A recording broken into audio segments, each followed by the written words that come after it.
కుంటలను ఆక్రమించుకున్నారు, నాలాలను ఆక్రమించుకున్నారు, public పార్క్స్ని ఆక్రమించుకున్నారు, government ల్యాండ్స్ని ఆక్రమించుకున్నారు. So ఇన్ని ఆక్రమణలు జరిగిన తర్వాత ఈ నగరాన్ని ఎవరైనా ప్రక్షాళన చేయగలరా?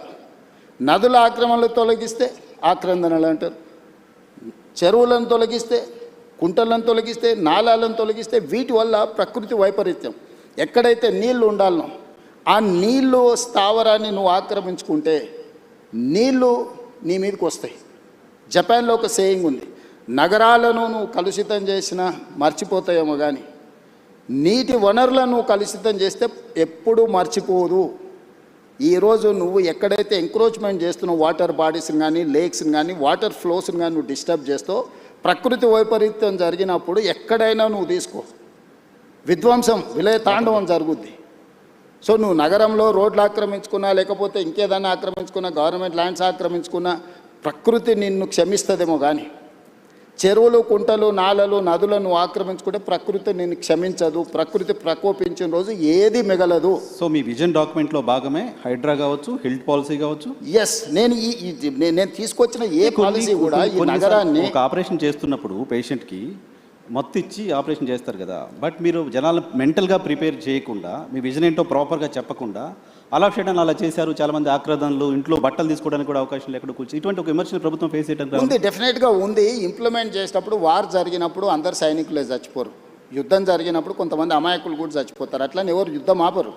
బాంబు వేయకుంటే ఇటు సివిలియన్ ఉన్నాడా, ఇటు సైన్యం ఉందా, ఇది చూస్తారా? యుద్ధం జరిగినప్పుడు యుద్ధం అనేది యుద్ధ నీతే అట్లాంటిది. నెలల కొద్ది, సంవత్సరాల కొద్ది మేము స్పష్టంగా చెప్తున్నాం, ఇక్కడ ఆక్రమించుకున్నారు, నోటీసులు ఇస్తున్నాం, సంస్కరణ యుద్ధం అవుతుందా? ఇప్పుడు జరుగుతూ ఉంది కదా సంస్కరణలు అనేది. ఇప్పుడు యుద్ధం లాంటిదే. ఈరోజు నేను ఆక్రమించుకున్న చెరువులు ఎవరు? ఆక్రమణదారులే కదా. నేను వెళ్ళి ఒక కాలనీ జూబ్లీ హిల్స్ను డిమాలిష్ చేసి నేనేం చెరువు కడతా అంటలేనే. దుర్గం చెరువును ఆక్రమించుకుంటే అవి తొలగిస్తున్నా. మీరు ఎన్కన్వెన్షన్ చేసినప్పుడు ప్రభుత్వం చాలా మంది చెప్పట్లేదు. నేను అదే చెప్తున్నా, 3 ఎకరాలు ఇప్పుడు మనం ఇక్కడ చర్చిస్తే బాగుండదు, ఎందుకంటే అతను వాలంటీర్గా ముందుకు వచ్చి సరెండర్ చేసిన తర్వాత అది వేరే విషయం.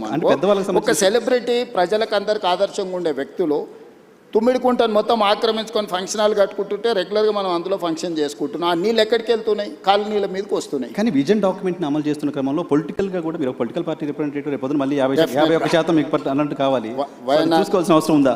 ఎస్, నేను ఒప్పుకుంటా. కానీ ఏది నా కోసం చేస్తలేను, నా ఇంటి కోసం చేస్తలేను. నేను ఈ సమాజం కోసం, భవిష్యత్ తరాల కోసం చేస్తున్నాను. కొంత తిట్లైనా నేను భరిస్తా. నా స్వార్థం కోసం నేను పార్కుని, కేబీఆర్ పార్కు కబ్జా పెట్టుకుంటే తిడితే అది తప్పు. లేకపోతే రోడ్డును ఆక్రమించి నేను ఏదన్నా సొంతానికి చేసుకుంటే అది తప్పు. లేకపోతే పలానా గవర్నమెంట్ ల్యాండ్ ఆక్రమించి నా మిత్రుడికి ఎదురుగానే బదిలీ చేస్తే నా తప్పు.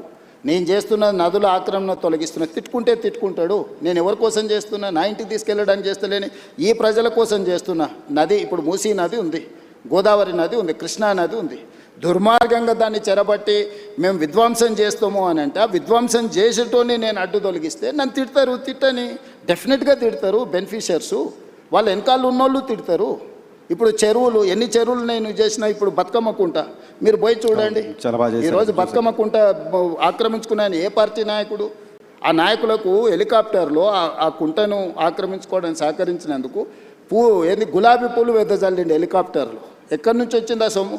బతుకమ్మ కుంట ఆక్రమించుకొని 10 ఎకరాలు అమ్ముకుంటే ఆ సొమ్ము వచ్చింది. ఆయన వాళ్ళకు గొప్ప నాయకుడు. నేను అది తొలగించేసి కొట్టేసి బతుకమ్మ కుంటను నేను రిస్టోర్ చేసిన. దాని పేరే బతుకమ్మ కుంట. అది డెఫినెట్గా అచీవ్మెంట్గానే చూడాలి. తుమ్మిడికుంట కావచ్చు, లేకపోతే నల్లజరు కుకట్పల్లిలో కావచ్చు, గుమ్రక్దావ్లా కావచ్చు. గుమ్రక్దావ్లా ఇప్పుడు ఒకప్పుడు నిజాం ఉన్నప్పుడు తాగడానికి నీళ్ళ నుంచి మొత్తం అక్కడి నుంచే తీసుకెళ్ళి కంప్లీట్గా ఆక్రమించుకున్నారు. నేను పొలిటికల్ ఎవరిని స్పేర్ చేయలే. అక్కడ ఎంఐఎం లీడర్స్ అబ్జెక్షన్ చేసారు, ఇక్కడికి వస్తే బీఆర్ఎస్ లీడర్లు అబ్జెక్షన్ చేసారు, ఇంకొక దగ్గరకు వస్తే కుక్కట్పల్లిలో ఇంకొకరు అబ్జెక్షన్ చేసారు, అందరు తిట్టారు. మీరు బీఆర్ఎస్కో ఎంఐఎంకో ఎవరికో ఆన్సర్ చేయాల్సిన అవసరం లేదు. కానీ పేదవాళ్ళు ఎవరైతే ఇబ్బంది పడుతున్నారో కొన్ని విజువల్స్ చూస్తే బాధ అనిపిస్తుంది. ఎస్, డెఫినెట్గా వాళ్ళకి హోప్ ఎవరు? మీరే, ఇంకా ఎవరు కాదు కదా. వాళ్ళకి హోప్ నేనే వాళ్ళకి ఏమన్నా న్యాయం చేస్తా అని నమ్మకంతోనే నన్ను ముఖ్యమంత్రి చేసి, అందుకే వాళ్ళకి డబుల్ బెడ్ ఇండ్లు ఆఫర్ ఇచ్చిన, మంచి వాళ్ళ పిల్లలకు స్కూల్ ఆఫర్ ఇచ్చిన, వాళ్ళకి కావాల్సిన సహాయం అందిస్తా అని చెప్పిన. నేను నిస్సహాయాన్ని ఎక్కడ? నువ్వు ఆక్రమించుకున్న చెరువులు మాత్రమే నేను ఉంటా అంటే నేను నిస్సహాయాన్ని. ఓకే, నేను స్పష్టంగా చెప్తున్నా. మూసీ నదిని ఆక్రమించుకున్న వాళ్ళకి నేను క్లియర్గా చెప్తున్నారు, మీకు ఇల్లు కట్టిస్తా, స్కూల్ కట్టిస్తా, హాస్పిటల్ కట్టిస్తా, మీకు ఆర్థిక సహాయాన్ని అందిస్తా, మీరు వ్యాపారం చేసుకోండి, మీ పిల్లల్ని చదివించుకోండి, వాళ్ళ భవిష్యత్తు తీర్చిదిద్దుకోండి. ప్రభుత్వం ఉదారంగా ముందుకు వచ్చి మిమ్మల్ని इतना महंगा महंगा हेलमेट्स काय को लेता है भाई? 1,000 रुपए का, 2,000 रुपए का, जरूरत है क्या? मेरे को देख, 150 रुपए के हेलमेट से 1.5 साल से काम चला आ रहा मैं। पुलिस वाले के सामने से सर सरा के निकल जाता, मजा ले कोई चालान काट दे। और वैसे भी हेलमेट तो चालान से बचने के लिए है ना सर। क्या अरे जान का सौदा है, नुकसान का सौदा। ऐसे बचाने के चक्कर में जिंदगी दांव पे मत लगाओ। जान का सौदा है नुकसान का सौदा। अपने दोस्तों को सेव लाइफ पेज पे लाइए और ये वीडियो दिखाइए। పర్యాయ పదంగా మార్చిండ్రు. దీనికి కారణం ఎవరు? గత పాలకులు కాదా? మూసీ కూడా గొప్పగా ఉండాలని నేను స్వప్నం, నా కళ. నేను గొప్ప నదిని నేను ఈ నగరానికి ఇవ్వాలనుకుంటున్నా. నేరం ఎట్లయిద్ది? ఓకే, గతంలో ఎవరు చేసినా నేరమే. ఇప్పుడు కరెక్ట్ సో ఇప్పుడు ఆ నేరాన్ని సరిదిద్దాలనుకుంటున్నా. నేనేమంటున్నా అంటే నేరం జరిగింది కదా అని చూసి చూడనట్టు నేను వదిలేదలుచుకోలేదు నర్సింగ్. నేను ఒక గ్రామీణ ప్రాంతం నుంచి వచ్చిన, వ్యవసాయ కుటుంబం నుంచి వచ్చిన, నాకు మంచి తెలుసు, చెడు తెలుసు, విచక్షణ ఉంది నాకు. పేదల సమస్యలను చూడడానికి అమెరికాలో చదువుకొచ్చుకున్నాం అని గొప్పగా చెప్పుకునే వాళ్ళకు బెంచ్ కారులో పోయి చూడడానికి ఎక్స్కర్షన్ లాంటిది పేదరికం. ఎక్కడైతే పేదరికం ఉంటుందో ఆ పేదరికంలోనే, ఆ ప్రాంతంలోనే పుట్టి ఆ పేదరికాన్ని చూసుకుంటే నేను ఇక్కడికి వచ్చిన. నాకు పేదరికం గురించి, పేదల గురించి ఎవ్వరు చెప్పాల్సిన పని లేదు. నేను పుట్టి పెరిగిందే, నేను పేదవాడిని అని కూడా చెప్పట్లేదు. చూసారు కదా గ్రామీణ ప్రాంతాల్లో పేదరికం ఎలా ఉంటుంది. మేము భూములు ఉన్నాము, అన్నీ మేము ఆర్థికంగా ఉన్నాం, కానీ మా చుట్టూతున్నది పేదలే కదా. వాళ్ళతోనే కలిసి బతికొచ్చినాం కదా, మేము వాళ్ళతోనే పెరిగినాం కదా. ఓకే, ఎంప్లాయ్మెంట్ కూడా గడిచిన ఎన్నికల్లో మిమ్మల్ని మీరు రాష్ట్రం అంతా, తెలుగుదేశంలో ఉన్న కాంగ్రెస్ పార్టీలో ఉన్న రాష్ట్రం అంతా చాలా పర్యటనలు చేశారు, చాలా మందికి చేయగలిపి ఉంటారు.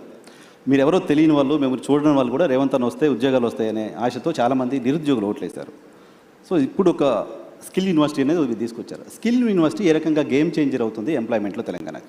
సో నేను ఇప్పుడు నీ క్యూర్ మాత్రమే చెప్పిన. Outer ring road inside 160 kilometre radius ఉన్నది, మధ్యలో ఉన్నది క్యూర్. ఇది 2053 కిలోమీటర్స్, 1,34 lakh పాపులేషన్. ఇప్పుడు రీజనల్ రింగ్ రోడ్ ఏర్పాటు చేసుకోబోతున్నాం మనం, 360 kilometres. Outer ring road outside, regional ring road inside, PURE peri urban region economy. ఇక్కడ పరిశ్రమలు, ఇన్ఫ్రాస్ట్రక్చర్ క్రియేట్ చేయాలని పెట్టుకున్నాం. మేము నగరాల్లో నిర్మించదలుచుకున్నాం, పరిశ్రమల కోసం ఇప్పుడు ఇక్కడ నుంచి తరలించే పరిశ్రమలకు అక్కడ ఇవ్వదలుచుకున్నాం. మన దగ్గర చదువుకున్న నిరుద్యోగులకు సాంకేతిక నైపుణ్యాన్ని నేర్పి ఉద్యోగ ఉపాధి అవకాశాలు ఇవ్వదలుచుకున్నాం. ఇలా జీసీసీ సెంటర్స్ వచ్చినా, డేటా సెంటర్స్ వచ్చినా, ఐటీ సంస్థలు వచ్చినా, ఇతర పరిశ్రమలు వచ్చినా, వీటన్నిటినీ పెరీ అర్బన్ రీజియన్ ఎకానమీలో మనము అంటే ఇక్కడ ఫెసిలిటేట్ చేయదలుచుకున్నాం. Regional ring road outside అది ఆల్మోస్ట్ ఒక 10,000 స్క్వేర్ కిలోమీటర్స్ ఉంది peri urban. Regional ring road outside Telangana ఇంకొక 1,00,000 స్క్వేర్ కిలోమీటర్లు ఉంది. అంటే తెలంగాణ మొత్తం 1,12,000 స్క్వేర్ కిలోమీటర్లు ఉంటే 2,000 స్క్వేర్ కిలోమీటర్లు ఏమో క్యూర్ కింద తీసుకున్నాం, 10,000 స్క్వేర్ కిలోమీటర్లు ప్యూర్ కింద తీసుకున్నాం.